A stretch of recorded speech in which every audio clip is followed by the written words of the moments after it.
Magandang umaga po mga kabady. Ayan po, tayo magagata ng ulo ng roho mga kabady. Ayan po, luya po ang inuuna natin mga kabady. Ito po yung igagata natin. Ayan. Ulo ng roho mga kabady. Pinirito muna natin. Ayan, tapos magano na po tayo ng luya. Ayan po. Ito po yung gata mga kabady ang ilalagay natin. Gata po. Dalawang ano po yan, dalawang gata mga kabady para malinamnam.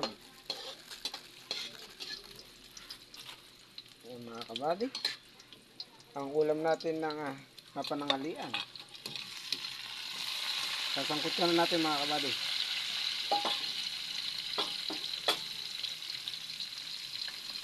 Lalagyan pa natin ng konting sili yan. Mga gata mga kabady.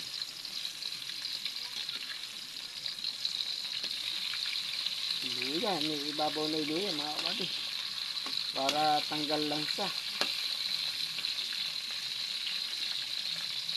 Yan pa yan tatagalin pa yan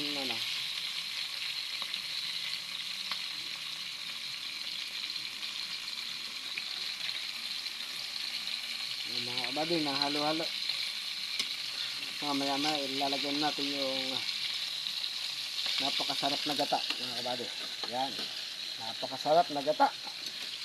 Saka lalagyan natin ng konting sili mga kabady. Ayun po, nakaabang na rin yung ating sili. Kukuha na lang tayo dito sa atin ng sili. Tapos ilalagay natin dyan. At ng mga 2 piraso lang mga kabady.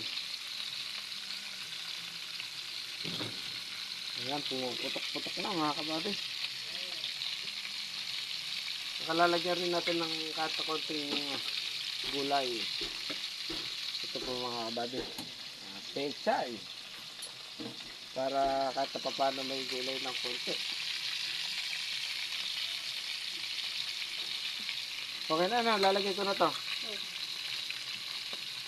Lalagyan natin gata mga kabady. Ayan po, binuhos na mga kabady.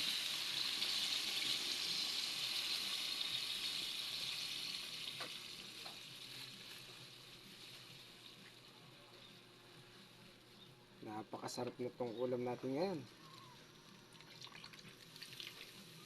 Wala tayong bunot sa bukid ngayon mga kabady. Bunot ng pula, kaya tayo magluluto naman. Ayan po mga kabady, gata. Pagka nagmamantika na siya, pwede na siya mga kabady. Patutuyan siya natin ng konti. Pagka medyo makunot-kunot na yung yung gata, o na yung parang siya, naglalatik ng konti-konti. Yung mga kabady, napakasarap sigurado niya.